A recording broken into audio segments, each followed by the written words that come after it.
Morning, folks. Jer here at The View on Monday morning, the 21st of November, with your Leeds news. And before we get into the Leeds news, I want to just clarify a couple of bits. To existing YouTube subscribers of the channel, you'll know what this channel is all about. It's a news site. I go and find out all the bits of Leeds news that are floating around and try to put them into a concise video or live stream for a couple of minutes every day. For those new to the channel, this is not an in-the-know source. I am not a source. I do not have sources. I literally just report on news that I find from different avenues and try and bring it all together in one place. Also, a lot of it's rumor. I will say a lot of it is rumor. There was a couple of comments last week and people in the chat calling out that these stories aren't true and they're rumors. The reality is I'm only reporting what I can find out there, and I've said that since day one. This is not an in-the-know station, and I'm not claiming to be a major source. So that's all. Wanted to clarify that just in case a couple of people who are new to the channel were confused what the channel was all about. That's what it's about. So I will start. I'm going to try and do it live this week as much as I can. It helps me get it out quicker as well. I have a busy week, so it just allows me to get everything together as quick as I can, do the video and get it out to you guys as quick as I can without having to do any edits afterwards. So pictures and stuff like that will be missing from this week, but it's just to get the news out to you guys. So quick jump into the chat, and I want to speak to people as well. So we'll have a quick jump into the chat and we'll see who is floating around this morning. Lee, good morning. How you doing, Lee? I hope you're well, mate. We've got Ali. Hi, Jer. First time catching you live. Hope you're doing good, bro. I am Ali. Hope you're doing well, mate. Thanks very much for jumping on. And we've got Derek Moore. Morning, Jer, from rainy County Kildare. Well, I'm in County Meath, and it is also rainy and miserable, Derek. So right there with you, mate. So let's crack on and get into the news. And we'll start off with the main story, which is more updates on the 49ers takeover. And I apologize to anyone who's getting bored of this. This is going to go on for a while as it gets closer and closer to that mark. More information is going to keep coming out.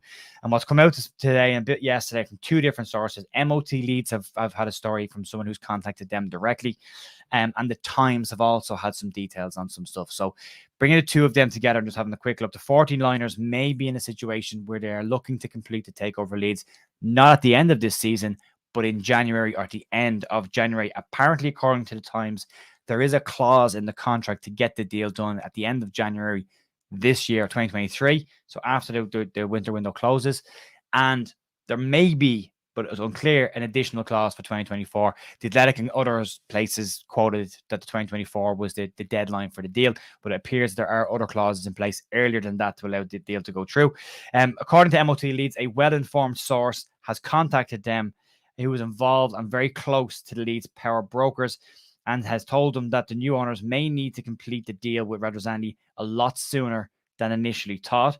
MOT News learned that the 49ers have been blocked from putting any extra investment into Leeds because the Leeds owner, Radrizzani himself, hasn't put any investment into Leeds this year. So as a result, the 49ers can only match whatever Radrizzani puts in.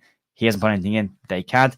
And they will look to try and get this done. It could be done in a matter of weeks. A matter of weeks is anything from 1 week to 52 weeks, really, isn't it? But there are some interesting some interesting developments in that. It keeps on moving forward. There's more and more information coming out from the banks as they get more and more involved. Quick jump over onto the chat, and we've got Ice Bailey, nice name. Morning from Australia. Morning from Australia. Andy, good morning from LS12. Good morning, Andy. Local lad to the ground. And Nipper, morning, mate. Sunny Tenerife. Oh, jealous. Have a cocktail on me, mate, will you? Because it's really cold and really wet where we are. So that's the 49ers story. Moving on to incomings. And again, these are mostly rumors. We're just trying to bring it all together. And we'll start off with Jesus Vasquez and some interesting stuff that came out yesterday and into today as well. From Seyket Mandal, who said that according to Spanish paper AS, Valencia have held a secret meeting in Singapore this weekend with Victor Orta. Not that secret, really, if it's already got out after literally the day after the weekend.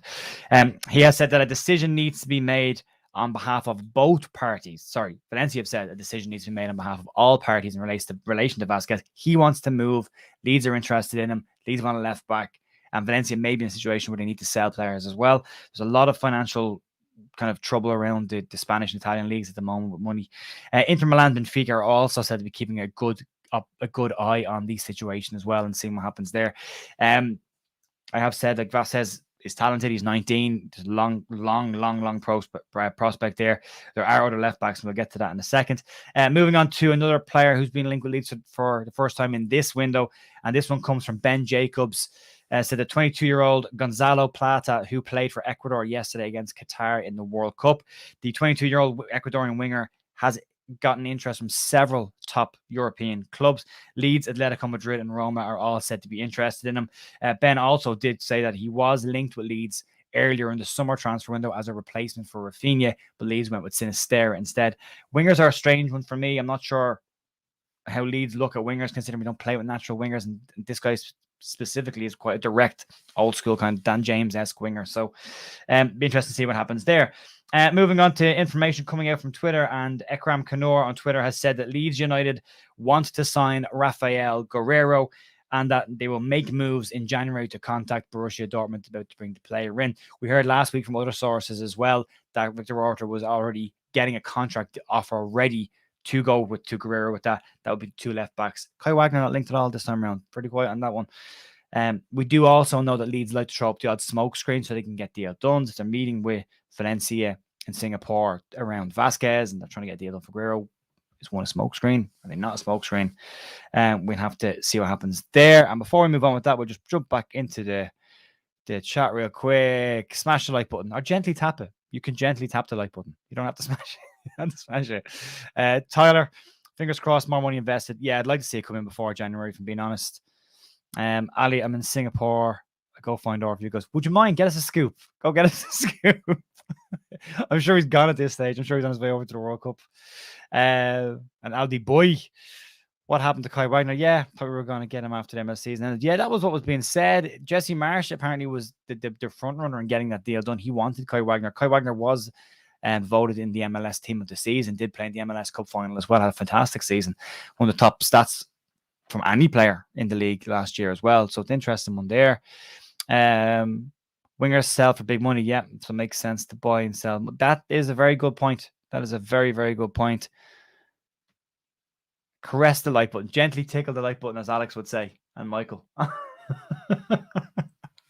And we move on to our last story and we'll get you guys out of here. And the FA, or more specifically the Premier League, have issued an apology to Spurs, Newcastle, and Leeds fans. This is around moving their fixtures in January. 2 fixtures for Leeds have been moved for TV, and the Premier League have said the Premier League would like to apologise to supporters for the delay in announcing and understands fans' frustration. They also went on to say that the league is committed to working with fan groups to ensure more effective communication. Are they though? Are they? Because this seems to happen all the time. You know, some of the times there's an 8 p.m. kickoff in January as well, which is a crazy time for an away game. Yeah, it seems unusual. I don't think Premier League listen to anybody, if I'm being very honest, but we'll have to wait and see. And then lastly today, we'll just wrap it up with this and just to wish best of luck to all the Leeds players from the English team, ex-Leeds players in the English team, Calvin Phillips, across to the American lads, and across to Rasmus Christensen, who kick off their World Cup campaigns today and tomorrow. Best of luck to them all. I am going to make my points really clear on this. I am incredibly disappointed to see that the FA and the Welsh FA have all backed down on wearing the One Love armband. Whether you want to see it or not, are you on politics and sport, considering how corrupt this World Cup is, and we've already seen it with the VAR decision yesterday, I would like to see them wear that armband as a note that we're not in favour of this World Cup. But they're not going to. It looks like they're gonna bottle it, unfortunately, which is a shame. Could have pushed it higher. Thanks, Joe. Martin, USA. All USA, aren't we? Right, folks, that'll be it for today. I will see you back here tomorrow morning. Around at the same time, I'll try and do it live again this week, so I will talk to you then if you're around. See you then.